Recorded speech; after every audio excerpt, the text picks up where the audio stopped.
దేవునికి మహిమ కలుగుగాక. మన ప్రభువును ప్రియ రక్షకులను నజరేయుడైన యేసుక్రీస్తు నామమున మీ అందరికీ పునరుత్థాన దిన శుభములను తెలియజేసుకుంటున్నాను.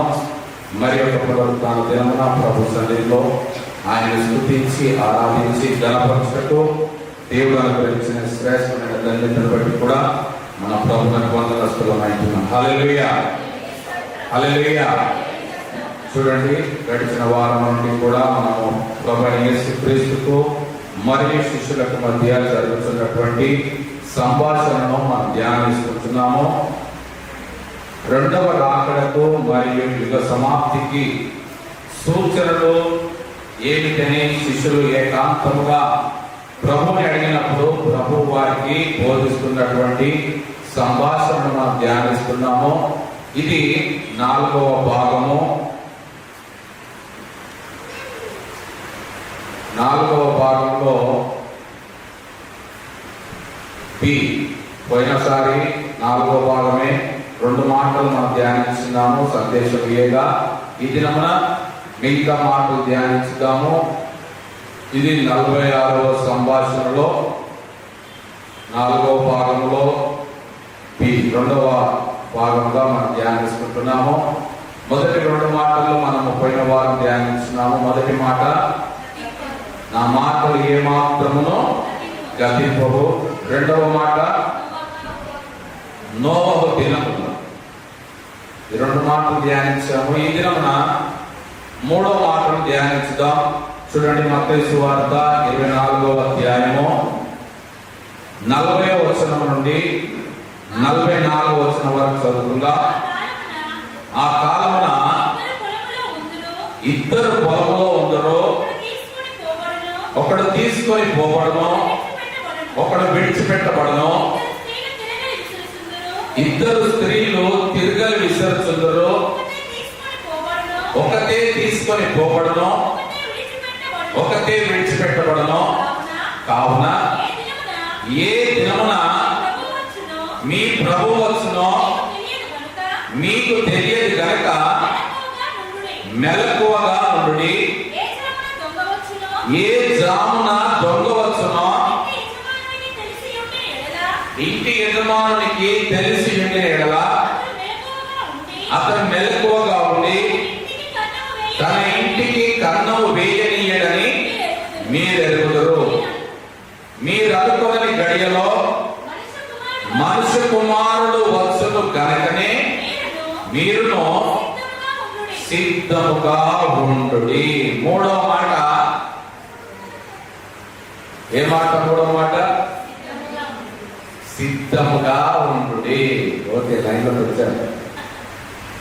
3వ మాట, సిద్ధముగా ఉండుడి. ఇక్కడ ప్రభువు సెలవిస్తున్న మాట మనం గమనిస్తే ఇంతకు ముందు కూడా భాగంలో మనము ఆయన మాటలను ఈ రాకడ యుగ సమాప్తి గురించి తెలియచేస్తూ పలికిన మాటల్లో మెలకువగా ఉండుడని చెప్పాడు, ప్రార్థించుడని చెప్పాడు, జాగ్రత్తగా ఉండుడని చెప్పాడు. ఇప్పుడేమంటున్నాడు? వీటన్నిటితో పాటుగా సిద్ధముగా ఉండి, మెలకువ కలిగి ఉండాలి, ప్రార్థన చేస్తుండాలి, జాగ్రత్త కలిగి ఉండాలి. ఈ 3 ఉంటే సరిపోదు, వీటితో పాటుగా సిద్ధపాటు కూడా కలిగి ఉండాలి అని ప్రభు వారికి బోధిస్తూ ఉంటున్నాడు. ఎందుకు అనగా ఆ కాలంలో మనుష్య కుమారుడు రాకడలో జరిగే సంఘటన ఏంటంటే, ఇద్దరు పొలంలో ఉంటురు, ఒకడేమో తీసుకొని పోబడును, ఒకడేమో విడిచిపెట్టబడును. ఇద్దరు స్త్రీలు తిరగలి విసురుచుందురు, ఒకటి తీసుకొని పోబడును, ఒకటి విడిచిపెట్టబడును. గమనించండి, ఇద్దరిద్దరిని ప్రభు జ్ఞాపకం చేస్తున్నాడు.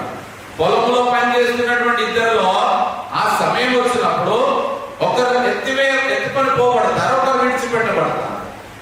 తిరగలి విసురుతున్నప్పుడు అప్పటి వరకు కూడా ఇద్దరు కలిసి మాటలు ముచ్చట్లు పెట్టుకొని పాటలు పాడుకుంటా తిరగలి విసురుతున్నప్పుడు ఎప్పుడైతే ప్రభు వస్తాడో, ఏ సమయమో తెలియదు, ఆ తిరగలి విసురుతూనే ఒకటి ఏం చేయబడుతుందంట,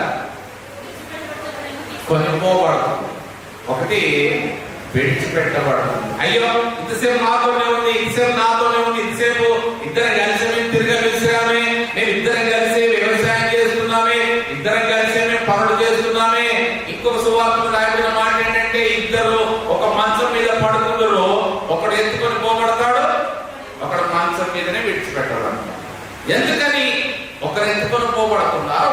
పెట్టబడుతున్నారు. ప్రభు అంటున్నాడు, కావున ఏ దినమున మీ ప్రభు వచ్చునో మీకు తెలియదు గనక మెలకువగా ఉండుడి. ఏ జామున దొంగ వచ్చునో ఇంటి యజమానునికి తెలిసి ఉండిన యెడల అతడు మెలకువగా ఉండి తన ఇంటికి కన్నము వేయనీయడు. దొంగ ఏమైనా చెప్పి వస్తాడా? ఎందుకు చెప్పి రావచ్చు కదా, సవాల్ విసిరి రావచ్చు కదా. దొంగ చెప్పి చేస్తాడా? చెప్పకుండా తాను చేయాల్సినవన్నీ చేసేసుకుంటాడు. ఎవరు? దొంగ. మరి చెప్పి చేసేవాడు ఎవరు?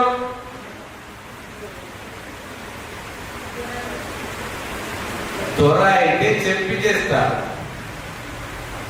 చేసేదే చెప్తాడు, చెప్పిందే చేస్తాడు. అది దొర లక్షణము.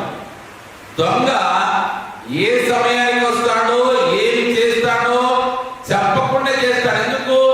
ఒకవేళ దొంగ వచ్చే సమయం కనుక తెలిస్తే ఇంటి యజమానుడు ఏం చేస్తాడు? మెలకువగా ఉండి ఇంటికి కన్నము వేయలేకుండా కాపలాగా ఉంటాడు. ఎందుకు? ఈ రాత్రి 12 గంటలకు దొంగ వస్తాడని మాకు సమాచారం వచ్చింది కాబట్టి 12 గంటల దాకా నేను మెలకువగా ఉంటా, దొంగతనం కాకుండా కాపాడుకుంటా, జాగ్రత్తగా ఉంటా అని సిద్ధపాటు కలిగి ఉంటాడు. అది మాదిరి ప్రభు చెప్తున్నాడు మనకి. ఎందుకు?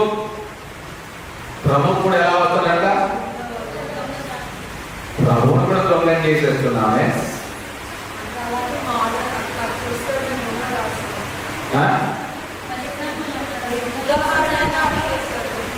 చెప్పకుండా వస్తున్నాడంటే దొంగే కదా.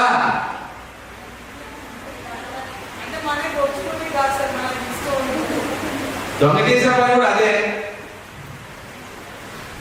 దొంగ చేసేది కూడా విలువైతే తీసుకుపోవడానికే వస్తున్నాడు.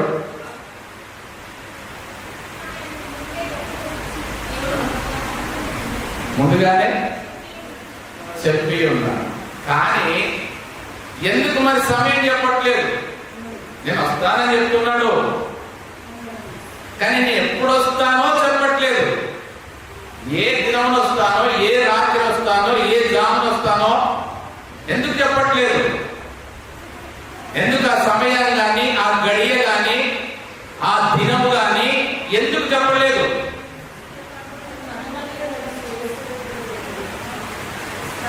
మీరు అనుకున్న గడియలోనే మనుష్య కుమారుడు వచ్చును కనుక మీరును సిద్ధముగా ఉండి అంటున్నాడు. ఎందుకొరకు మీరు అనుకున్న గడియలో వస్తాడు అని సెలవిస్తున్నాడు. మీకు ఆన్సర్ తెలిసి కూడా చెప్పట్లేదు. ఆన్సర్ మీకు మొన్న నైట్ ప్రేయర్ లోనే చెప్పాను, అది చెప్పట్లేదు. ఆన్లైన్ ప్రేయర్ లోనే మీకు చెప్పాను కూడా ఆన్సర్, సమాధానం కూడా. కాకపోతే అక్కడ ఆన్సర్ అక్కడే పెడుతున్నారు, ఇక్కడికి వరకు వస్తలేదు ఆన్సర్. ఏంటంటే మేడ గది గురించిన సమాచారం ఎవరికి తెలియకుండా ఉండాలని సూచనలు ఇచ్చి పంపించాడు.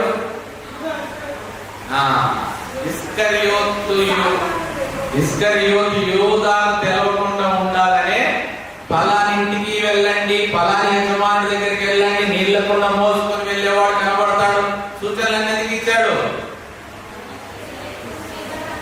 మనలో కూడా కోవర్తులు ఉన్నారనే,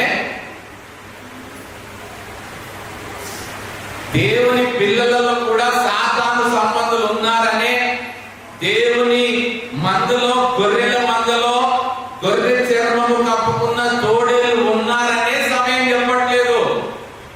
అది అందుకే మీకు ముందుగా చెప్పాను, ఇప్పుడు క్లియర్ చేస్తున్నాను. ఎందుకంటే ఎప్పుడు కూడా ప్రభుత్వంలో వస్తానంటున్నాడు. ఎందుకు ఆయనకు అంత అవసరం? ఏ రాత్రో చెప్పొచ్చు కదా, ఏ దినమో చెప్పొచ్చు కదా, ఏ సమయమో చెప్పొచ్చు కదా, మేము సిద్ధపడి ఉంటాం కదా అంటే మీరు సిద్ధపడుగా మీకంటే ముందు దొంగలు చదువుకుంటారు, నీతిమంతులు చదువుకోవట్లేదు. సైరన్ వినబడగానే చదువుకునేది ఎవరి ముందు? పోలీస్ సైరన్ వినబడ్డది వెహికల్, అసలు వస్తాను, మీరు పారిపోవడానికి సైరన్ కొట్టుకుంటూ వస్తాను. ఆ సైరన్ వినబడగానే సర్దుకునేది, పారిపోయేది ముందు దొంగలే. అందుకని దేవుడు కూడా ఆ సమయం చెప్పట్లేదు. ఎందుకు అంటే ముందు సర్దుకునేది ఎవరు అంటే సర్ప సంతానమే. బాప్తిస్మ యోహాను దగ్గరికి వచ్చేది ముందుగా సర్ప సంతానం. అందుకే వారిని అంటున్నాడు, ఉగ్రత దినము నుండి తప్పించబడుటకు మీకు బుద్ధి చెప్పిన వాడు ఎవడు? మరి ప్రభు వచ్చేది తన పిల్లల కొరకు, తన వారి కొరకు, తన వారిని సిద్ధపరిచిన దాని కొరకు తీసుకొని రాబడుతుంటే దొంగల పాలు కాకూడదని, అన్యాయస్తుల పాలు కాకూడదని, అక్రమస్తుల పాలు కాకూడదని చెప్పకుండా, ఎందుకు? మీరు నా పిల్లలైతే సిద్ధపడి కలిగి ఉండండి, ఏ దినం వస్తానో మీకెందుకు? మీరు ఎప్పుడు వచ్చినా ఎవరు రెడీగా ఉండాలి. ఏ దినంలో వచ్చినా, ఏ సమయంలో వచ్చినా, ఇప్పుడు పిలుచుకున్నా నేను ఎప్పుడు అదే జ్ఞాపకం చేస్తాను. ఈ సమయాన దేవుడు పిలుచుకున్నా ఉన్నది ఉన్నట్టుగా నేను నిలబడ్డా, మీరు కూర్చున్నా ఉన్నది ఉన్నట్టుగా అందరం ఎత్తబడడానికి సిద్ధపడే ఉండాలి. ఎందుకంటే ప్రభు ఈ మాట సెలవించి 2000 సంవత్సరాలు దాటిపోయింది. ఇవాళ కాదు సెలవించే మాట, అప్పటి నుండే సిద్ధపడి ఉండమని చెప్తున్నాడు. కానీ ఇంకా మేము సిద్ధపాటు కలిగి ఉండకపోతే ఏం చేయబడతారు? విడిచిపెట్టబడతారు. అంతే తప్ప ప్రభు దొంగ కాదు. దొంగ రాత్రి కూడా రావాల్సిన అవసరం అనేది ఎంత మాత్రం లేదు. ఎందుకంటే శ్రేష్టమైన స్వాస్థ్యము అన్యుల పాలు కాకూడదని. ఉదయం నుండి కష్టపడిన వారికి, అప్పుడు వచ్చి జాయిన్ అయిన వారికి కూడా ఏం చేయబడ్డది? ఇవ్వబడింది కదా. ఉదయం నుండి కష్టపడ్డవారు ఎన్నంత మామిడికి వెళ్ళిపోయింది, చెమటంత మామిడికి వెళ్ళిపోయింది, మాకు ఎక్కువ వస్తుంది అనుకున్నారు. కానీ ఏమైపోయింది? సమానం ఇవ్వబడింది.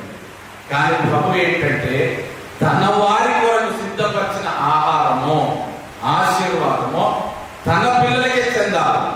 అది ఆయన చిత్తం. కాబట్టి ఆ సమయాన్ని ఎక్కడ ఎవరికి కూడా బయలుపరచకుండా దొంగగా, ఏ రీతిగా దొంగ వస్తాడో మనుష్య కుమారుడు కూడా మీరు అనుకున్న గడియలో వచ్చును గనక మీరును సిద్ధముగా ఉండుడి. ఇవన్నీ కూడా మీరు గమనించండి. ఈ రాకడ యుగ సమాప్తిలో 4 భాగములుగా ఒక్కొక్కడిగా ఇంతగా ప్రభు బోధిస్తున్నాడంటే ఎందుకొరకు? ఏ సంభాషణ కూడా ఇన్ని భాగములు కాలేదు. కానీ రాకడ యుగ సమాప్తి అంటే ఇంతగా ప్రభు వారికి బోధిస్తున్నాడు, వారి ద్వారా మనకు బోధిస్తున్నాడంటే ఎంత ప్రాముఖ్యమైనదైతే, ఎంత జాగ్రత్తగా ఉండాలో, ఎంత మెలకువగా ఉండాలో, ఎంత సిద్ధపాటు కలిగి ఉండాలో, ఎంత ప్రార్థన కలిగి ఉండాలో మనం నేర్చుకోవడానికి పరిశుద్ధ గ్రంథం ఇవ్వబడింది. పరిశుద్ధ గ్రంథంలో ప్రభు అన్ని విషయాలు రాయించింది. ఎందుకొరకు?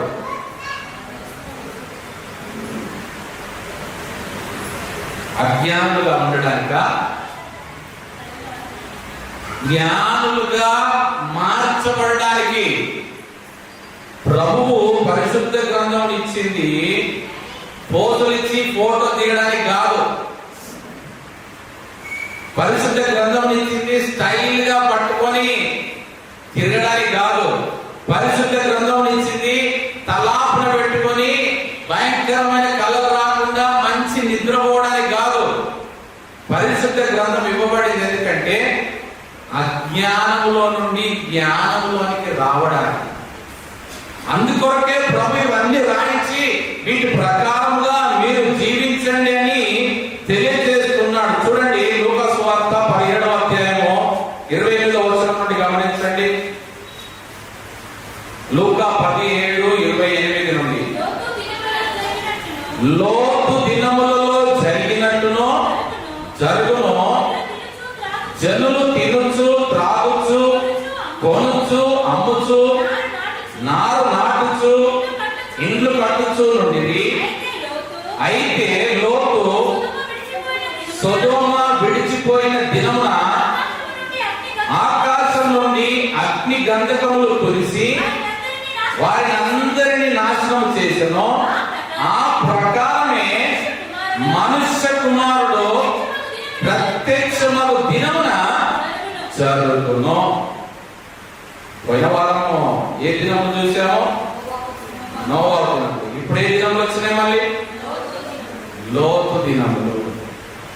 ప్రభు మరలా లోతుని జ్ఞాపకం చేస్తున్నాడు. లోతు దినములలో జరిగినట్టు జరుగును. లోతు దినములో ఏం జరిగిందంట?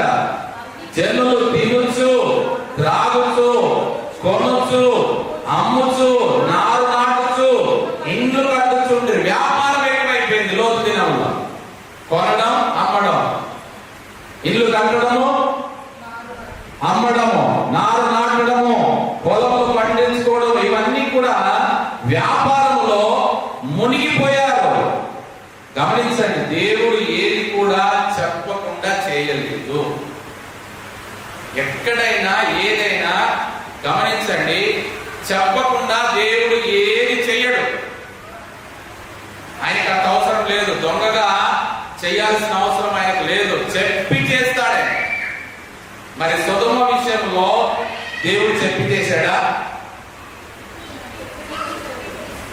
చెప్పి చేశాడు. ఎవరు చెప్పాడు? అబ్రహాం అని చెప్పి చేశాడు. అబ్రహాం ఏం చేశాడు చెప్పినప్పుడు? ఏం చేశాడు? విజ్ఞాపన చేశాడు. విజ్ఞాపన ప్రార్థన. అబ్రహాము లోతు కుటుంబం కొరకు, లోతు కుటుంబం సొదొమలో ఉంటున్నారు కాబట్టి వారు కాపాడబడాలని విజ్ఞాపన ప్రార్థన చేశాడు. ఎందుకంటే చివరికి 50 మందితో మొదలుపెట్టి చివరికి 10 మంది దగ్గర ఆపాడు. కనీసం చివరికి నా అన్న కుమారుడైన లోతు కుటుంబమైన కాపాడబడాలా? మీరు గమనించండి. మరి ఈ సంగతి అంత లోతుకు తెలుసా? మరి లోతు కుటుంబం ఏమనుకోవాలా? నాకు చెప్పకుండానే జరిగిపోయిందంటే నీకు చెప్పకపోవచ్చు, కానీ నీ దగ్గర జరిగేది ఎక్కడ తెలుస్తుంది? నీ రక్త సంబంధికి తెలుస్తుంది. కొందరు ఏమంటారంటే, మీ గురించి దర్శనం వచ్చిందంటే మాకు రావాలి దర్శనం, మీకెందుకు వచ్చింది? మరి లోతుతో మాట్లాడాలి కదా. ప్రభు అబ్రహాంతో ఎందుకు మాట్లాడాడు? సొదొమ కుమారుని నాశనం చేయాలనుకుంటే సొదొమ కుమారుల్లో నివసిస్తున్న లోతుకు రావాలి కదా దర్శనం. లోతుతో మాట్లాడాలి కదా ప్రభు. అబ్రహాంకి ఎందుకు మాట్లాడాడు? అబ్రహాంకి ఎందుకు తెలియజేశాడు? ఎందుకు? అబ్రహాం అయితే దాని పక్షముగా విజ్ఞాపన చేస్తాడని. ఎందుకు దర్శనం ఇస్తాడంటే విజ్ఞాపన చేయడానికి దర్శనం ఇస్తాడు. ప్రతిని కూడా నీకు తెలపకపోవచ్చు, నీకు బదులుగా నీకు రక్త సంబంధికి ఇవ్వచ్చు, నీ మందిరంలో ఇంకొకరికి ఇవ్వచ్చు, నీ సేవకుడికి ఇవ్వచ్చు, ఎవరికైనా నీ దగ్గరికి వచ్చే ప్రవక్తకి ఇవ్వచ్చు, ఎవరికొకరికి ఇస్తాడు. ఇవ్వకుండా దేవుడు ఎప్పుడు ఏది చేయడు. దాన్ని మనం గుర్తించాలి, గమనించాలి. ఇక్కడ గమనిస్తే లోతు కుటుంబం కొరకు అబ్రహాము విజ్ఞాపన చేశాడు. లోతు దినముల్లో జరిగినట్టుగా జరుగుతుందని ప్రభు సెలవిస్తున్నాడు. ఇక్కడ లోతు అనగా అర్థం ఏంటి? లోతు అనే పేరుకి అర్థం, లోతు అంటే డెప్త్. ఎంత లోతు? లోతు అనే పేరుకు చాలా అర్థాలు ఉన్నాయి. లోతు అనే మాటకు ఇప్పుడు పదంలో లోతు అనే పేరుకు చాలా అర్థాలు ఉన్నాయి. కానీ అన్నింటిలో కూడా ఒక మంచి అర్థాన్ని నేను తీసుకుంటున్నాను. ఏంటంటే లోతు అనే పేరుకు అర్థము ముసుగు. ముసుగు అంటే ఏ ముసుగు? ముసుగేసి కొట్టేటువంటి ఆ ముసుగు కాదు. పెళ్లి కుమార్తె ముఖం మీద వేస్తారే వేరే, అది ముసుగు. అంటే పెళ్లి కుమార్తె ముఖము మీద వస్త్రధారణలో వేయబడినప్పుడు. ఎందుకంటే ఆ పెళ్లి కుమార్తె ముఖము, అందము, సౌందర్యము దాచబడినది ఆ వేలు ద్వారా. ఆ మాటకు అర్థం నేను దాన్ని తీసుకుంటాను. ఎందుకు ఆ అర్థం తీసుకున్నానో మీకు తర్వాత కూడా చెప్తాను. గమనించండి, ఇక్కడ లోతు గారి గురించి ప్రభు సెలవిచ్చాడు.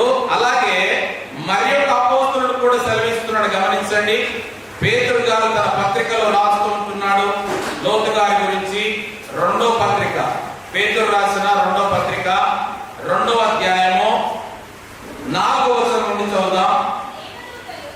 దేవదూతలు పాపము చేసినప్పుడు దేవుడు వారిని విడిచిపెట్టక పాతాళ లోకమందలి కటిక చీకటి గల బిలములలోనికి త్రోసి తీర్పుకు కావలిలో ఉంచబడుటకు వారిని అప్పగించెను. మరియు ఆయన పూర్వకాలమందున్న లోకమును విడిచిపెట్టక భక్తిహీనుల సమూహం మీదికి జల ప్రళయమును రప్పించినప్పుడు నీతిని ప్రకటించిన నోవహును మరి 7 కాపాడెను.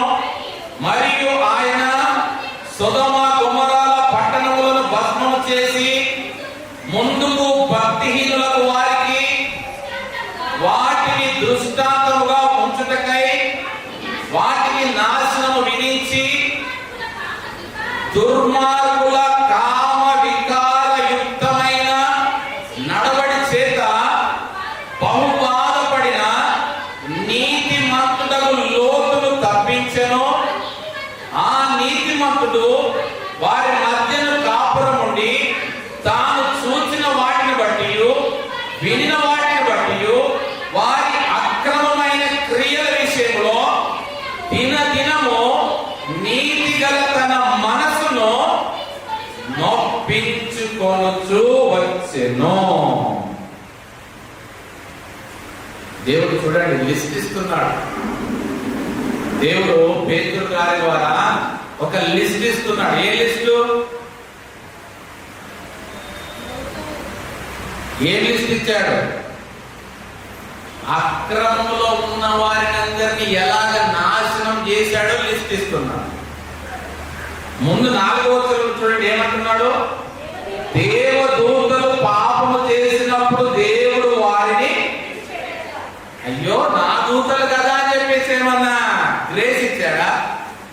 మెర్సీ ఇచ్చాడా? క్షమించాడా? దేవదూతలైనా కానీ పాపం చేసినప్పుడు దేవుడు వారిని విడిచిపెట్టక వారిని ఏం చేశాడు? పాతాళ లోకమందలి కటిక చీకటి గల బిలములలోనికి త్రోసి తీర్పునకు కావలసినట్టు వారిని అప్పగించాడు. మొట్టమొదటిగా ఎక్కడ శిక్ష ప్రారంభమైందంటే దేవదూతల దగ్గర. తన దగ్గర ఉన్నవారు, తన కొరకు నిర్మించుకున్న వారే తనకు వ్యతిరేకంగా పాపం చేస్తే దేవుడు విడిచిపెట్టలేదు. వాని సమూహమే ఇప్పుడు లోకం మీద ఏర్పడి చేసేది. ప్రధాన దూతగా ఉన్నాడు ఒకప్పుడు దేవుని సన్నిధిలో లూసిఫర్ గా. వాడు పడద్రోయబడ్డాడు. ఎందుకు? అతిశయం వచ్చింది. దేవునికి పైగా నా సింహాసనాన్ని వేసుకుంటాను అనుకున్నాడు. వాడిని పడద్రోశాడు. వాడు వచ్చినప్పుడు వారితో పాటుగా 3వ భాగమును తన వెంట తీసుకొచ్చుకున్నాడు. వారందరికీ కూడా ప్రభు బంధించి పెట్టాడు. ఆ తర్వాత 2వ శిక్ష ఎప్పుడు? ఆయన పూర్వకాలమందున్న లోకమును విడిచిపెట్టగా భక్తిహీనుల సమూహం మీదికి జల ప్రళయం రప్పించినప్పుడు నీతిని ప్రకటించిన నోవహును మరి 7 కాపాడను. భూలోకంలో విడిచిపెట్టలేదు. మొదటగా పరలోకంలో ఆకాశంలో శిక్షకు అప్పగించాడు. తర్వాత 2వది భూలోకంలో జన సమూహం మీద. ఎందుకు? వారి యొక్క అక్రమం విస్తరించినందున నీతిని ప్రకటించిన నోవహును మరి 7 మాత్రము కాపాడాడు. ఇది 2వ శిక్ష. ఆ తర్వాత 3వది లోతు గురించి చెప్తున్నాడు. మరియు ఆయన సొదొమ గొమొర్రాలను పట్టణములను భస్మము చేసి ముందుకు భక్తిహీనులకు వారికి వాటిని దృష్టాంతముగా ఉంచుటకై వాటికి నాశనము విధించి. ఎందుకోసం విధించాడంటే నాశనము? ఎవరా భక్తిహీనులు? ఈ కాలములో ఉంటున్న వారికి దృష్టాంతములుగా ఉండుట కొరకు. ఆ సొదొమ గొమొర్రా పట్టణములను భస్మం చేసి వాటిని ముందుకు భక్తిహీనులకు వారికి దృష్టాంతములుగా, ఎగ్జాంపుల్స్ గా, ఇదిగో మీరు జాగ్రత్త పడండి, మీరు మనసు మార్చుకోండి, పరివర్తన చెందండి, నీతిలోనికి రండి, ఒకవేళ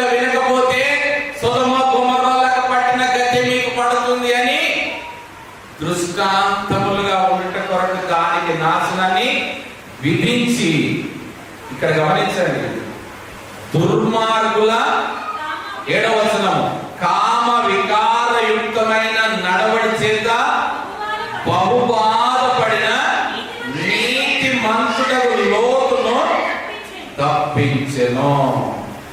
ఎంతగా బాధపడుతున్నాడంటే చూడండి, నీతి మంతుడైన లోతు ఆ సొదొమ గొమొర పట్టణంలో ఉన్నటువంటి ప్రజల యొక్క కామ వికార యుక్తమైన నడవడి చేత, దుర్మార్గులు అందరూ కూడా దుర్మార్గంలో ఉన్నారు. ఇంకా వారి దుర్మార్గత ఎంతవరకు వెళ్ళిందంటే కామ వికార యుక్తమైన క్రియల చేత వారు నడవడి చేత ఉన్నప్పుడు నీతి మంతుడకు లోతు వారిని చూచి బహు బాధపడుతున్నారు. ఎప్పుడు మారుతారు మీరు? ఈ దుర్మార్గతలో నుండి ఎప్పుడు మీరు బయటికి వస్తారు? ఈ కామ వికారయుక్తమైన క్రియల నుండి ఎప్పుడు బయటికి వస్తారు? ఎందుకు బాధపడుతున్నాడు? ఈయన కూడా వారితో పాటు కలిస్తే అయిపోయేది కదా, వారితో పాటు పాలు పంచుకుంటే అయిపోయేది కదా. ఈయన కూడా ఎందుకంత బాధ? ఈయన వారి గురించి బాధపడాల్సిన అవసరం ఏంటి? నీతి మంతుడు కాబట్టి, క్రమంలో ఉన్నాడు కాబట్టి, అది దుర్మార్గం అని గుర్తించాడు కాబట్టి ఏమి చేయలేక బాధపడుతున్నాడు. తన కళ్ళ ముందే జరుగుతున్నాయి, తన కళ్ళ ముందే వారి ఇష్టానుసారంగా ప్రవర్తిస్తున్నారు, తన కళ్ళ ముందే వారు చేయకూడని కార్యములు జరిగిస్తున్నారు. అయినప్పటికీ కూడా బహుగా బాధపడుతూ ఉన్నాడు. 8వ వచనంలో అంటున్నాడు, గమనించండి, ఆ నీతిమంతుడు వారి మధ్యలో కాపురం ఉండి తాను చూసిన వారిని బట్టి వినిన వారిని బట్టి వారి అక్రమమైన క్రియల విషయంలో దినము నీతి గల తన మనసును నొప్పించుకొనుచు వచ్చెను.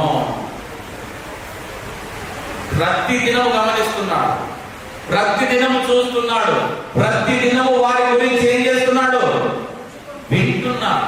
వారి అక్రమ విషయంలో దినదినము నీతి గల తన మనసును నొప్పించుకొనుచు వస్తున్నాడు.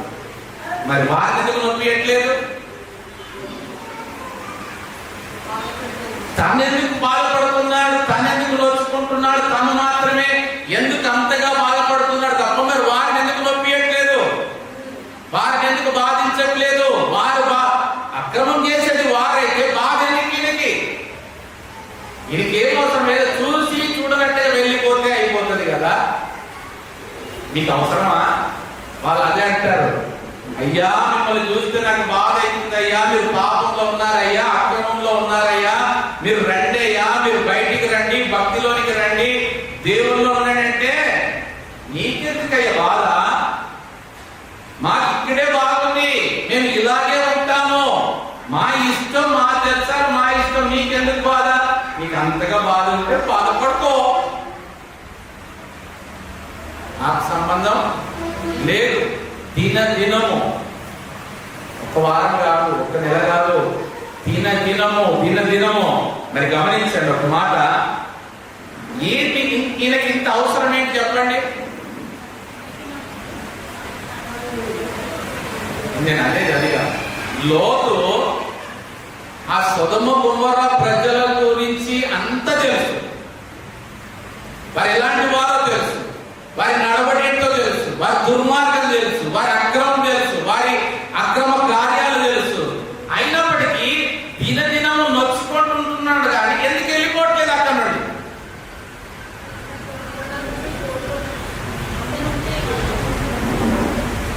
వెళ్ళిపోవచ్చు కదా. ఆయనని అనేది ఏంటంటే, నువ్వు నీతిమంతుడివే, నీకు చూస్తే తట్టుకోవట్లేదు, వింటే తట్టుకోవట్లేదు, బాధపడుతున్నావు, ఇన్ని అనుభవిస్తూ కూడా నీకు అక్కడ ఉండాల్సిన అవసరం ఏంటి? తట్టపుట్ట చదువుకొని వెళ్ళిపోతే అయిపోతుంది కదా.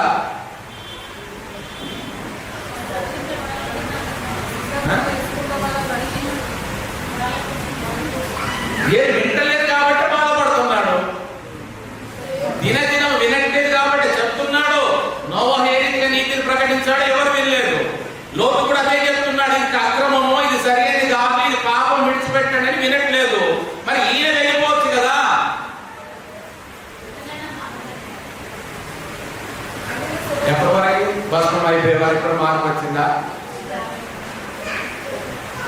ఎందుకు అక్కడే ఉండి భరించాల్సి వచ్చిందంటే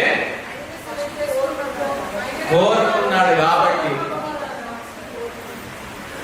ఆప్షన్ తనే తీసుకున్నాడు కాబట్టి. నేను కోరుకొని వచ్చినటువంటి పట్టణం ఇది. మా అన్న, మా పెద్దన్న, మా పెదనాన్న ఎంతగానో చెప్పాడు, అరే నీ ఇష్టం రా, ఎట్టెళ్తావురా అంటే నాకు ఇది బాగా నచ్చిందన్నా, నేను ఇక్కడికే వెళ్తానన్నా. కోరుకొని వచ్చాడు కాబట్టి అనుభవిస్తున్నాడు. ఎందుకయ్యా నీకు అంత బాధ అంటే ప్రభు కూడా అదే అంటారు, నేను కోరుకొని వచ్చానయ్యా, నేను భూలోకానికి నేను కోరుకొని వచ్చాను. భూమి మీద ప్రజలు ఎంత అక్రమంలో ఉన్నారో నాకు తెలిసే వచ్చాను. ఎందుకు ఏడుస్తున్నావు అయ్యా? నీకు ఏడవలసిన అవసరం ఏంటి? నీ చేతులకు గాయములేంటి? తిరిగి వెళ్ళాక దేవదూతలు అడుగుతున్నారు, ప్రభువా నీ శరీరంలో ఏంటి గాయములు?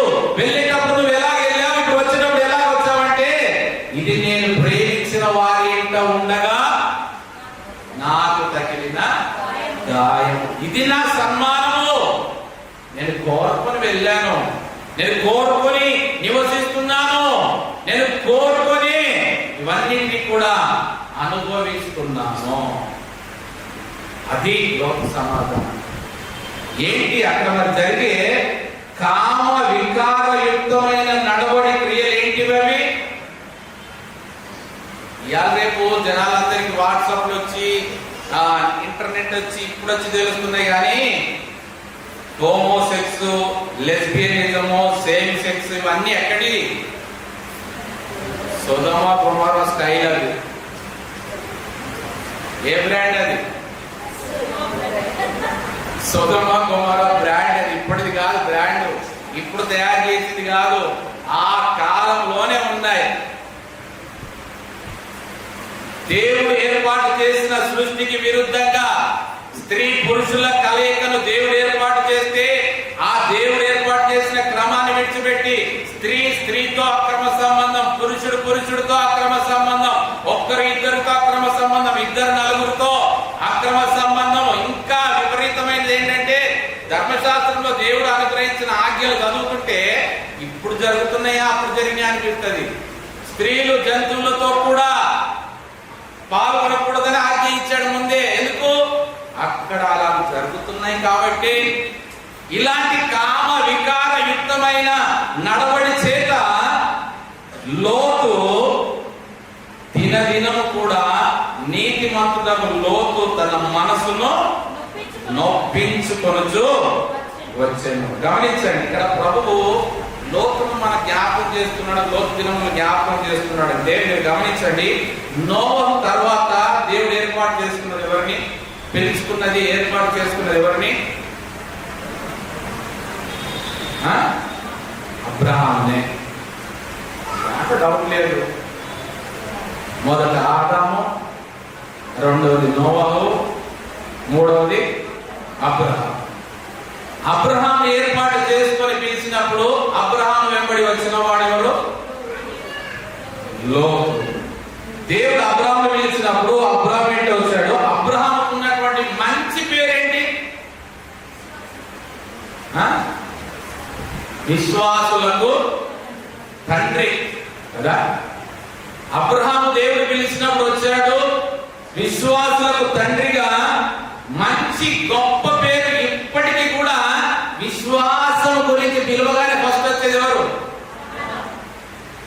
విశ్వాసం కలిగి ఉండండి అంటే ముందుగానే రోల్ మోడల్, ముందుగానే గుర్తుకు వచ్చేది అబ్రహాం. మరి అబ్రహాముతో పాటుగా వచ్చిన వాడు, దేవుడు పిలిచినప్పుడు అబ్రహాముతో పాటు వెంబడించిన వాడు, లోతుకున్న ప్రత్యేకత ఏంటి చెప్పగలరా?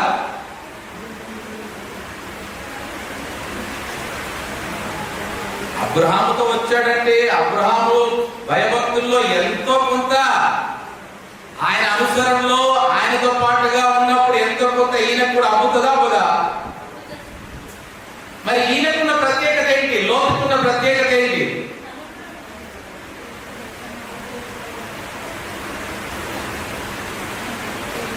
అబ్రహాం ఎంత గొప్ప పేరు కలిగి ఉన్నాడో విశ్వాసులకు తండ్రి అని ఎంత మాదిరికరంగా ఉన్నాడో, దేవునికి స్నేహితుడని ఎంతగా కీర్తించబడుతున్నాడో, లోతుకు ఉన్నటువంటి ప్రత్యేకత మరుపు చేయబడింది. అబ్రహాము విశ్వాసుల తండ్రి, ఆయనకు ఉన్నటువంటి పేరు ఆధిక్యత గొప్పదే, కానీ అబ్రహాముతో పాటుగా ఉన్నటువంటి నీతిమంతుడకు లోతు, నీతిగా తన మనస్సును బాధను నొప్పించుకున్నటువంటి లోతుకున్నటువంటి ప్రత్యేకత తెలవాలంటే గమనించండి. ఒకసారి ఆయన స్టేట్మెంట్ చదువుదాం. లోతు ఇచ్చిన స్టేట్మెంట్ ఏంటో చదువుదాం. ఆదికాండము 19వ అధ్యాయము 7వ వచనం నుండి గమనించండి. 6వ వచనం నుండి.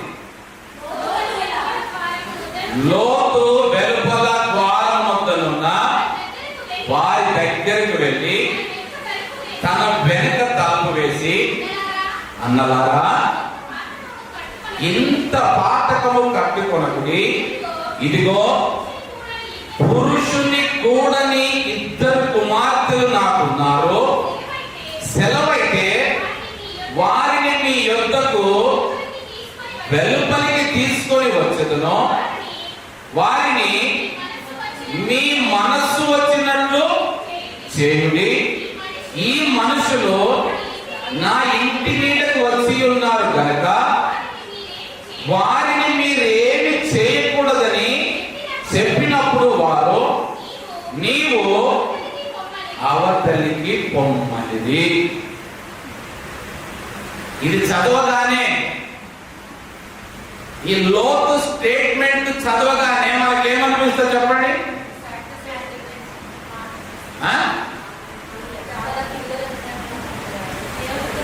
అసలు వీడికి తెలివి ఉన్నదా?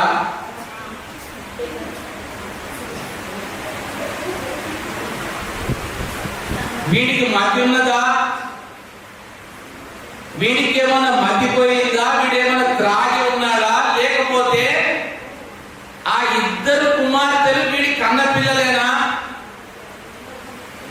లేక వీడి భార్య మొదటి భర్త పిల్లలా? ఎన్ని వస్తాయి మనకి? వస్తాయా? రావు. 2 కన్యకలను, మరేమి 2 చిన్నపిల్లలు కాదు, 2 కన్యకలు, 2 యవ్వనురాలను ఏమంటున్నాడు? బయటనున్న జన సమూహానికి అప్పగిస్తానంటున్నాడు. ఏమంటున్నాడు? పురుషుని కూడని 2 కుమార్తెలు నాకున్నారు. సెలవైతే వారిని మీ యొద్దకు వెలుపలికి తీసుకొని వచ్చేదను. వారిని మీ మనస్సు వచ్చినట్లు చేయుడి. ఇస్తే ఏం జరుగుతుందో తెలవదా వీడికి? బయటనున్న జన సమూహానికి 2 యవ్వనస్తురాలను అప్పగిస్తే 2 యవ్వనస్తురాలు మరలా తిరిగి బ్రతికి బయటికి వస్తారని వీడికి ఏమైనా నమ్మకం ఉందా?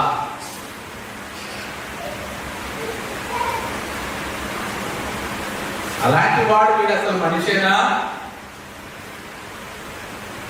ఏ తండ్రి అయినా తన 2 కుమార్తెలను జన సమూహానికి అప్పగించడానికి ఇష్టపడతాడా?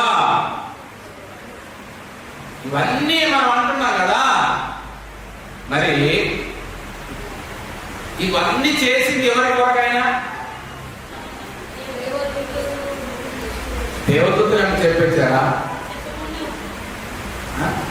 ఆయన బోర్డు వేసుకుని వచ్చారా? ఎవరు తన ఇంటికి వచ్చింది? 2 బాటసారులు. అబ్రహాము విశ్వాసులకు తండ్రి అంటున్నాం.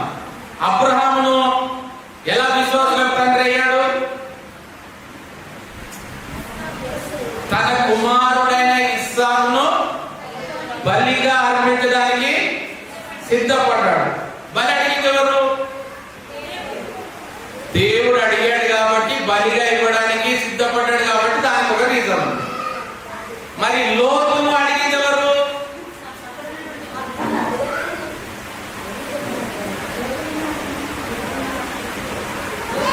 అడిగారా?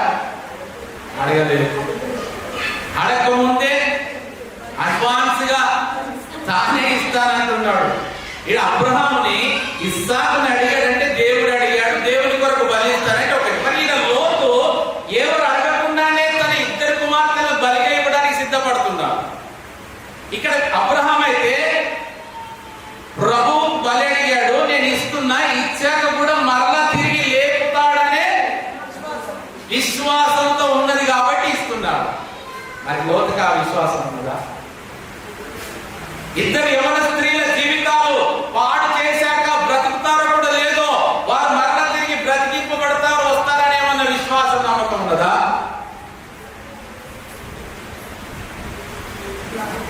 ఎవరికి అప్పగిస్తున్నారు? బయట ఉన్న జన సమూహానికి, బయట ఉన్నటువంటి అల్లరి జన సమూహానికి వారిని అప్పగించడానికి సిద్ధపడ్డాడు.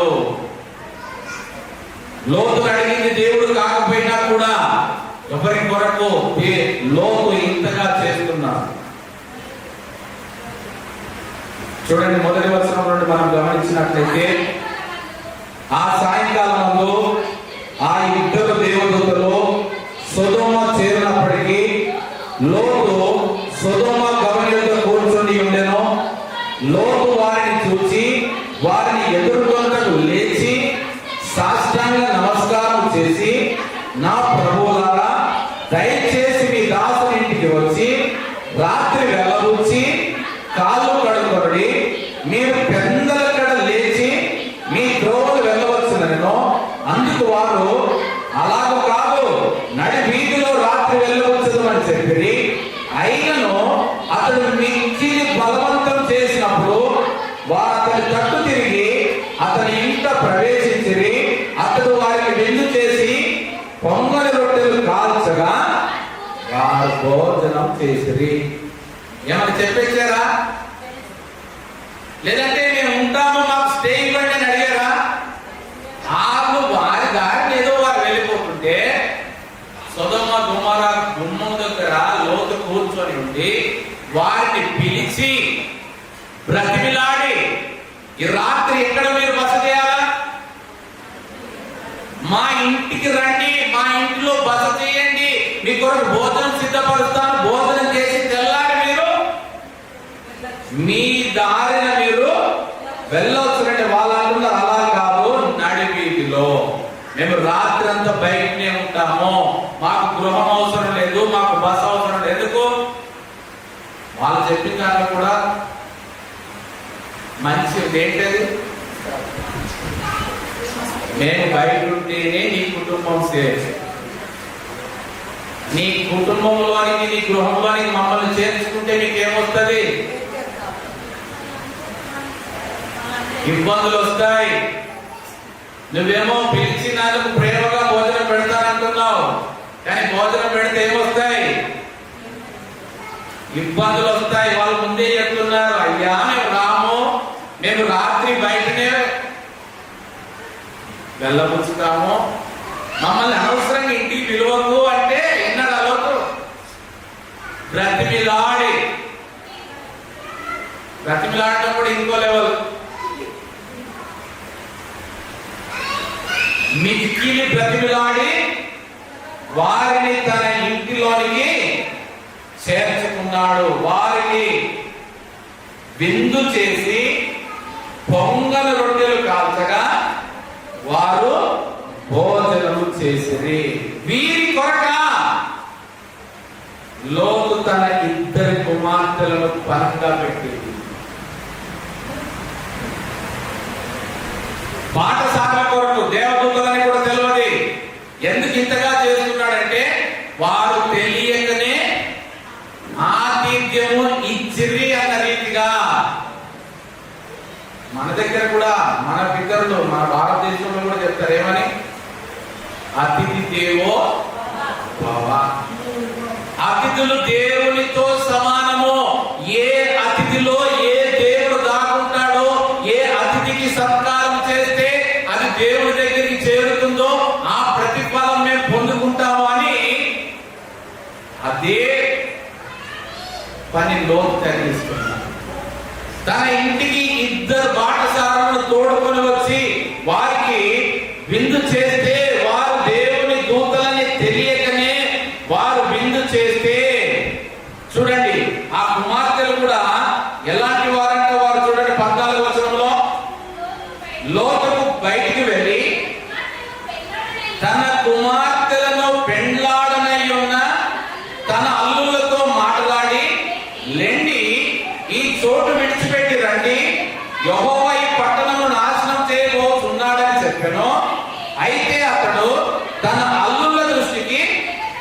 ఎగతాళి చేయు వారి వలె ఉండేను. కుమార్తెలు కూడా ఎలాంటి వారంట? ఆల్రెడీ ఏమైపోయింది? ఎంగేజ్మెంట్ అయిపోయింది. అల్లుళ్ళు కూడా రెడీగా ఉన్నారు, అంటే ప్రధానం అయిపోయింది. పెళ్లి కావాలి, అంతే, పెళ్లి కొరకు ఎదురు చూస్తున్నారు. అలాంటి కుమార్తెలను లోతు సమర్పించేటువంటి తన కుమార్తెలు ఎలాంటి వారంటే అల్లుళ్ళు రెడీగా ఉన్నారు. వాళ్ళ దగ్గరికి వెళ్ళి బతిమాడుతున్నాడు, అయ్యా మీరు మాతో రండి, తెల్లారితే ఈ పట్టణం నాశనం కాబోతుంది, మీరు మాతో రండి. అంటే మామా నీకేమైనా పిచ్చి పట్టిందా? ఎగతాళి చేశారు. ఏ రోజు నిన్న బాగా జరగలేదా, మొన్న జరగలేదా, అవతల మొన్న జరగలేదు, ఈ రాత్రికి ఏంటి స్పెషల్? ఈ రాత్రి కూడా అలాగే గడిచిపోతుంది, తెల్లారి లేస్తే కలుసుకుందాంలే, వెళ్ళిపో అన్నారు. అలాంటి కుమార్తెలను, ఎంగేజ్మెంట్ అయినటువంటి ఇద్దరు కుమార్తెలు, పెళ్లికి సిద్ధంగా ఉన్న ఇద్దరు కుమార్తెలను లోతు ఎవరికి అప్పగిస్తున్నాడు? చూడండి ఎలాంటి వారు జనసమూహంలో అంటే 4వ వచనంలో, వారు పండుకోక ముందు ఆ పట్టణస్థులు అనగా సొదొమ మనుషులు, బాలులను, వృద్ధులను, ప్రజలందరూ నలుదిక్కుల నుండి కూడి వచ్చి ఆ ఇల్లు చుట్టవేసి లోతులు పిలిచి, ఈ రాత్రి నీ యొద్దకు వచ్చిన మనుషులు ఎక్కడ? మేము వారిని కూడునట్లు మా యొద్దకు వారిని వెలుపలికి తీసుకొని రమ్మని అతనితో చెప్పగా. ఎంతటి ప్రజలంటే గమనించండి, ఎంతమంది ఉన్నారంటే జనసమూహం.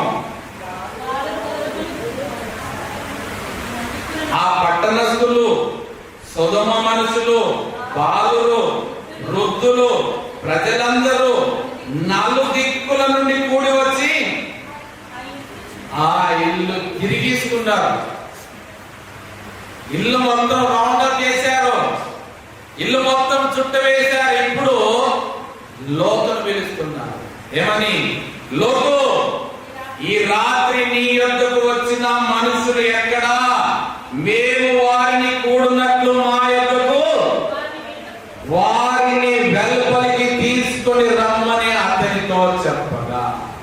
ఇది వారి విపరీతమైన కామ ప్రవర్తన. వారికి ఎవరు కావాలట? పురుషులు కావాలి. ఇంటికి వచ్చినటువంటి ఆ ఇద్దరు మనుషులు, ఆ ఇద్దరు పురుషుల్ని బయటికి పంపించు, మేము వారిని కూడాలి. ఇది అక్రమం. పురుషులు పురుషులను కోరుకుంటున్నారు, స్త్రీలను కాదు. నీ ఇంట్లో ఉన్న వారిని అడగట్లేదు, పురుషులు పురుషుల్ని టార్గెట్ చేస్తున్నారు. పంపించు వారిని. నీ ఇంటికి ఇద్దరు వచ్చారు, మాకు తెలిసింది, వారిని బయటికి పంపించని జనసమూహం అంతా ఆయనను బెదిరిస్తుంటే, అప్పుడు లోతు వెలుపల ద్వారం వద్ద ఉన్న వారి దగ్గరికి వెళ్ళి తన వెనక తలుపు వేసి, అన్నలారా ఇంత పాతకము కట్టుకొనకుడి బ్రతిమిలాడుకుంటున్నా.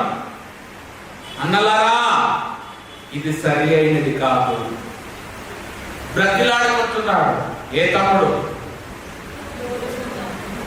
యోసేపు తమ్ముడు బ్రతిలాడుకుంటున్నాడు. అన్నలారా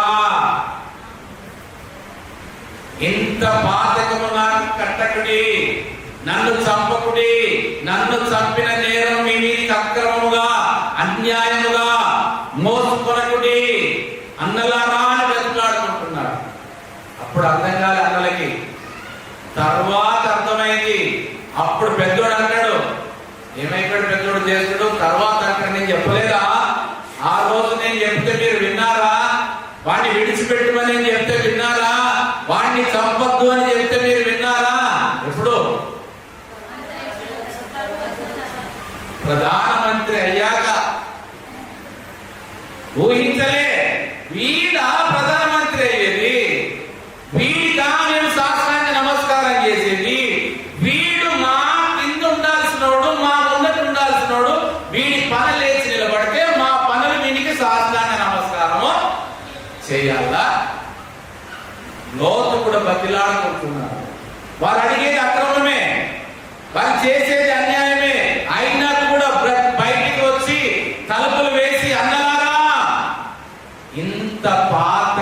కట్టుకొనకుడి. ఇంత అన్యాయముగా నా ఇంటికి వచ్చిన అతిథుల మీద మీరు ఆ మనసును ఆలోచనను కొట్టి వేసుకుని బ్రతిమలాడుకుంటున్నారు, కానీ వినేలా లేదు.